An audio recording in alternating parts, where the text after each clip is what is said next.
세계에서 손꼽히는 부자가 우리 아빠 폰을 씁니다. 워런 버핏 자산 250조. 이 양반이 2020년까지 뭘 들고 다녔는지 아세요? 삼성 폴더폰이에요. 접었다 폈다 하는 그거요. 이 폰으로 바꾸긴 했는데 그것도 본인이 원해서가 아니에요. 주변에서 하도 구석기 시대 사람 취급하니까 억지로 바꾼 거란 말이죠. 이 양반 재산이 얼마예요? 한국 돈으로 250조예요. 그 돈이면 최신 아이폰 10,000개를 사도 티가 안 나요. 근데 폴더폰을 고집했어요. 근데 진짜 소름 돋는 건 따로 있어요. 스티브 잡스, 아이패드 만든 사람이잖아요. 아이폰으로 세상을 바꾼 사람이잖아요. 근데 이 양반, 자기 자식한테는 아이패드 안 줬어요. 2010년에 아이패드 처음 나왔을 때 기자가 물어봤대요. 자녀분들은 아이패드 좋아하시겠네요? 잡스가 뭐라고 했는지 아세요? 우리 애들은 안 써요. 집에서 스크린 타임을 엄격하게 제한합니다. 그리고 덧붙였대요. 저녁 식사할 때 아이들과 책과 역사에 대해 이야기합니다. 아무도 아이패드를 꺼내지 않아요. 아이패드를 만든 사람 집에서 아이패드가 금지 품목이었던 거예요. 빌 게이츠도 마찬가지예요. 자녀가 14살 될 때까지 스마트폰 금지시켰거든요. 뭔가 이상하지 않습니까? 자기가 만든 물건을 자기 자식한테는 안 준다? 이쯤 되면 궁금해지잖아요. 도대체 뭘 알길래 저러는 걸까? 우리가 모르는 뭔가가 있는 건가? 지금부터 그 이야기를 해보겠습니다. 여기서 질문 하나 드릴게요. 아침에 눈 뜨자마자 제일 먼저 하는 일이 뭐예요? 솔직하게 대답해 보세요. 핸드폰 보는 거 아니에요? 카톡 확인하고, 인스타 열어보고, 뉴스 훑어보고. 대부분 그렇거든요. 근데 한 번도 이상하다고 생각 안 해보셨어요? 눈을 떴는데 내가 제일 먼저 하는 일이 남들이 뭘 했는지 확인하는 거예요. 내 하루가 시작도 안 했는데 남의 하루를 구경하는 것부터 시작하는 거죠. 그리고 밤에 잠들기 직전에는 뭘 해요? 또 핸드폰이에요. 유튜브 보다가 인스타 스크롤하다가 눈이 감기면 그제야 자는 거잖아요. 하루의 시작과 끝이 전부 스크린이에요. 그 사이에도 틈만 나면 핸드폰을 봐요. 지하철에서, 엘리베이터에서, 화장실에서, 밥 먹다가도, 심지어 누군가랑 대화하면서도요. 이게 정상인 걸까요? SNS 앱들은 우리가 자꾸 열어보게끔 설계되어 있어요. 슬롯머신이랑 비슷한 원리래요. 새로 고침할 때마다 뭔가 새로운 게 있을 수도 있고 없을 수도 있잖아요. 그 불확실성이 자꾸 손이 가게 만드는 거예요.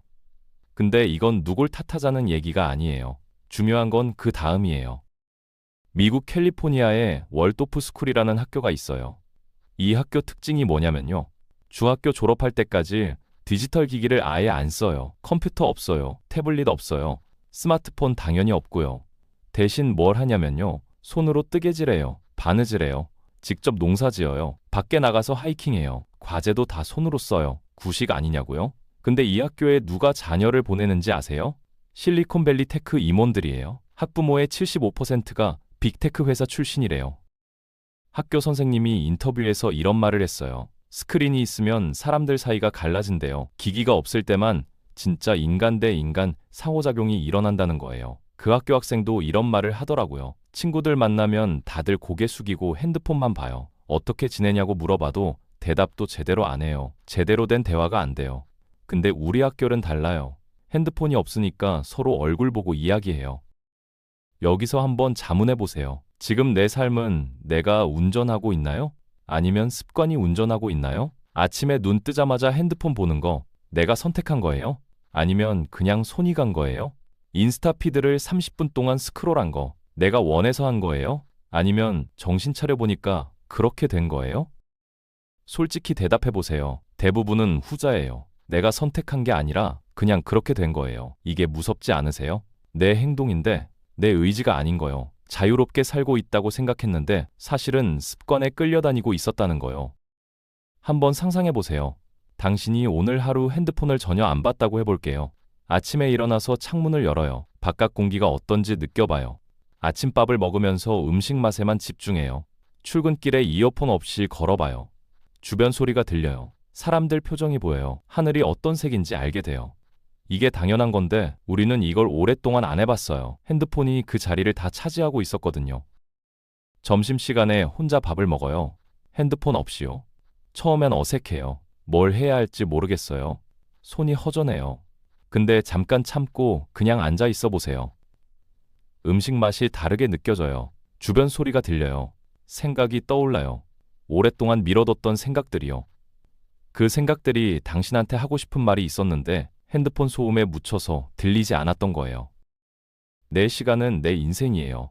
하루에 3시간을 SNS에 쓰면요. 1년이면 1000시간이 넘어요. 45일을 SNS에 쏟아붓는 거예요. 10년이면 450일이에요. 1년 넘는 시간이에요. 그 시간 동안 뭘 했는지 기억나요? 기억 안 나요. 남들 밥 사진 보고, 남들 여행 사진 보고, 남들 자랑 구경한 데 썼어요. SNS의 진짜 문제는 시간 낭비가 아니에요. 내 인생을 남의 인생으로 채우게 만든다는 거예요. 내가 뭘 하고 싶은지, 뭘 좋아하는지, 어떻게 살고 싶은지 생각할 틈을 안 주는 거예요. 끊임없이 남의 삶이 들어오니까요. 그러다 보면 내 기준이 사라져요. 남들이 좋다고 하는 게 좋은 것 같고, 남들이 간 곳이 가고 싶어지고, 남들이 산 게 갖고 싶어져요.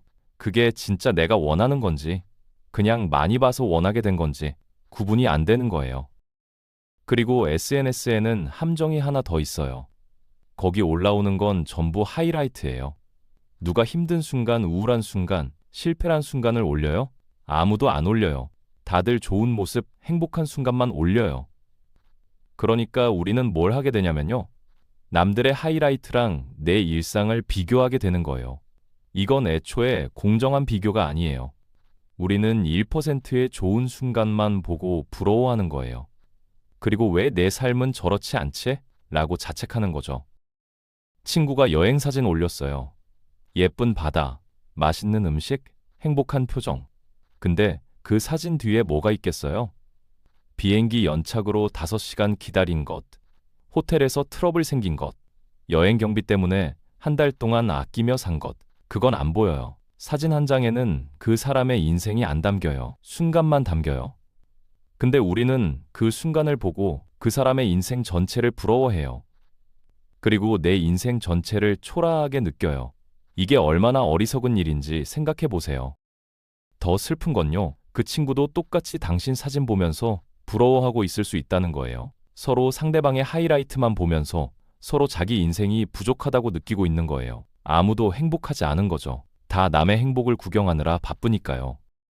SNS에 조용한 사람들이 있어요.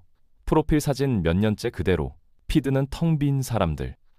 처음 보면 이런 생각 들죠. 저 사람 소심한가? 자신감 없나? 세상과 단절된 건가? 근데 심리학자들이 흥미로운 얘기를 해요. 오히려 반대래요. 이런 사람들이 내면이 더 단단한 경우가 많대요. 왜냐면요, 굳이 보여줄 필요를 못 느끼는 거예요. 자기가 뭘 좋아하는지, 어떻게 살고 싶은지 명확하게 아는 사람들이래요. 남의 시선보다 자기 기준이 더 중요한 거죠. 심리학에서는 이걸 자기 개념의 명확성이라고 부른대요. 외부 평가가 아니라 스스로 자신을 정의할 수 있는 능력이에요. 좋아요가 100개 달리든 1개 달리든 그게 자기 가치를 결정하지 않는다는 걸 아는 사람들이에요. 남들이 좋다고 해도 자기한테 안 맞으면 안 좋은 거고, 남들이 별로라고 해도 자기가 좋으면 좋은 거예요. 기준이 밖에 있는 게 아니라 안에 있는 거죠. 이런 사람들 특징이 있어요. 혼자 있어도 외롭지 않아요. 오히려 혼자 있는 시간을 즐겨요. 그 시간에 책을 읽거나 산책을 하거나 그냥 생각을 해요. 남들이 뭘 하든 흔들리지 않아요. 유행이 뭐든 트렌드가 뭐든 자기 속도로 자기 길을 가요. 좋아요가 몇 개든 신경 안 써요. 왜냐면 자기 삶의 기준이 자기 안에 있거든요. 남한테 있는 게 아니라요. 여행 가면요. 어떤 사람은 사진 찍느라 정신 없어요. 인스타에 올릴 각도 잡고 필터 고르고 해시태그 뭘 달지 고민하고 한 장소에서 같은 포즈로 10장 찍고 그중에 제일 잘 나온 거 고르느라 시간을 보내요. 근데 어떤 사람은요. 그냥 그 장소의 공기와 냄새, 그 순간의 감정을 기억하려고 해요. 핸드폰은 가방에 넣어두고요. 눈으로 보고 코로 맡고 피부로 느껴요. 전자는 남들한테 보여주기 위한 여행이에요. 후자는 자기가 경험하기 위한 여행이에요. 어떤 게 더 풍요로운 삶일까요? 어떤 여행이 더 오래 기억에 남을까요? 부자들이 SNS 안 하는 진짜 이유가 여기 있어요. 돈을 더 벌기 위해서가 아니에요. 자기 인생을 살기 위해서예요. 남의 인생 구경하느라 내 인생 놓치는 일을 피하기 위해서예요. 그들은 알고 있어요. 주의력이 곧 삶이라는 걸요. 내가 어디에 주의를 기울이느냐가 내 삶의 질을 결정한다는 걸요. 생각해보세요. 우리 인생은 결국 주의력의 총합이에요. 내가 무엇에 주의를 기울였느냐가 내 인생이 되는 거예요. SNS에 주의를 쏟으면 내 인생은 남의 하이라이트로 채워져요. 내 앞에 있는 사람에게 주의를 기울이면 내 인생은 진짜 관계로 채워져요. 대화가 깊어지고 서로를 이해하게 되고 마음이 연결돼요. 내가 하고 있는 일에 주의를 기울이면 내 인생은 몰입으로 채워져요. 그 몰입 속에서 성장하고 성취하고 보람을 느껴요. 내 마음에 주의를 기울이면 내 인생은 평온으로 채워져요. 내가 뭘 원하는지, 뭘 느끼는지, 어디로 가고 있는지 알게 돼요. 주의력을 어디에 쓰느냐가 인생을 결정하는 거예요. 그런데 그 소중한 주의력을 우리는 어디에 쓰고 있어요? 남의 바진 보는데요. 남의 여행 사진 보는데요. 모르는 사람들의 싸움 구경하는데요. 그게 내 인생에 남는 게 뭐예요? 집중력 이야기도 빼놓을 수 없어요.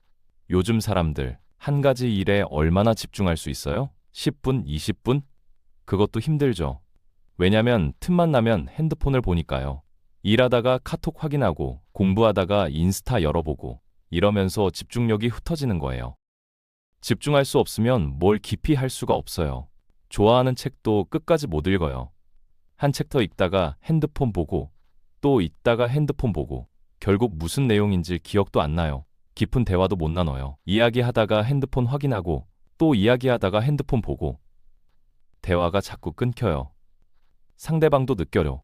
이 사람이 나한테 집중하고 있지 않구나. 한 가지 일에 몰입하는 즐거움도 못 느껴요. 뭔가에 푹 빠져서 시간 가는 줄 모르는 그 경험 기억나세요? 요즘 그런 경험 얼마나 했어요? 산만한 삶은 얕은 삶이에요. 이것저것 건드리기만 하고 아무것도 깊이 경험하지 못하는 삶이에요. 깊이가 없으면 감동도 없어요. 성취감도 없어요. 그냥 시간만 흘러가는 거예요. 그러면 어떻게 해야 되냐고요? 완전히 끊으라는 말 아니에요. 그건 현실적이지도 않고 필요하지도 않아요. 핵심은 내가 선택하는 삶을 사는 거예요. 지금은 습관이 나를 끌고 다니잖아요. 알림 오면 확인하고 심심하면 열고 무의식적으로 스크롤하잖아요. 이걸 뒤집어야 해요. 알림을 끈다는 건요. 내 시간을 되찾는 거예요. 앱이 나를 부르는 게 아니라 내가 원할 때 여는 거예요. 목적 없이 열지 않는다는 건요. 내가 내 행동의 주인이라는 선언이에요. 작은 변화 같지만 이게 쌓이면 삶이 달라져요. 워런 버핏이 폴더폰 들고 다닌 거, 스티브 잡스가 자기 자식한테 아이패드 안 준 거, 실리콘밸리 부모들이 스크린 없는 학교에 자녀를 보내는 거, 다 이유가 있는 거예요. 그들은 알고 있어요. 기계에 끌려다니는 삶이 아니라 내 시간과 정신의 주인으로 사는 것. 그게 진짜 자유라는 걸요. 마지막으로 이것만 기억하세요. 돈을 더 벌기 위해 스마트폰을 줄이라는 게 아닙니다. 내 인생을 내가 살기 위해서입니다. 남의 하이라이트 구경하느라 내 하루를 흘려보내지 않기 위해서입니다. 스크린을 내려놓는 순간 비로소 당신 앞에 있는 것들이 보이기 시작해요. 옆에 있는 사람의 표정이 보여요. 그 사람이 오늘 피곤해 보이는지 기분이 좋아 보이는지 알게 돼요. 창밖에 하늘이 보여요. 오늘 구름이 어떻게 생겼는지 바람이 어느 쪽으로 부는지 느껴져요. 오래 미뤄뒀던 생각이 떠올라요. 언젠가 해보고 싶다고 생각했던 것들, 만나고 싶었던 사람들, 하고 싶었던 말들이요. 진짜 하고 싶은 게 뭔지 들려요. 그 목소리가 아주 작아서 핸드폰 소음에 묻혀 있었던 거예요. 그게 당신의 진짜 인생이에요. SNS 안에 있는 게 아니라요. 스크린 너머에 있는 게 아니라 스크린 이쪽에 있는 거예요. 지금 당신이 앉아있는 그 자리, 당신이 숨쉬고 있는 이 순간, 당신 옆에 있는 그 사람, 그게 당신 인생이에요. 처음엔 불안할 거예요. 뭔가 놓치는 것 같고 심심하고 손이 허전할 거예요. 그게 정상이에요. 우리 뇌가 자극에 익숙해져 있거든요. 근데 며칠만 버티면 달라져요. 고요함이 불편하지 않게 돼요. 오히려 편안해져요. 혼자 있는 시간이 외롭지 않게 돼요. 오히려 충만해져요. 내 생각이 들리기 시작해요. 그동안 남의 목소리에 묻혀있던 내 목소리가요. 그 목소리가 당신한테 해주고 싶은 말이 많았을 거예요. 진짜 어른의 품격은 남을 이기는 데 있지 않습니다. 휘둘리지 않는 데 있습니다. 남들이 뭘 하든 세상이 어떻게 돌아가든 내 중심을 잃지 않는 것. 그게 어른이에요. 부자들이 폴더폰을 쓰는 이유도 결국 그거예요. 기계의 노예가 아니라 자기 삶의 주인으로 살겠다는 거죠. 남의 인생을 구경하느라 내 인생을 흘려보내지 않겠다는 거죠. 우리 모두 그럴 자격이 있습니다. 그리고 그건 생각보다 어렵지 않아요. 핸드폰을 내려놓는 것, 그게 시작이에요.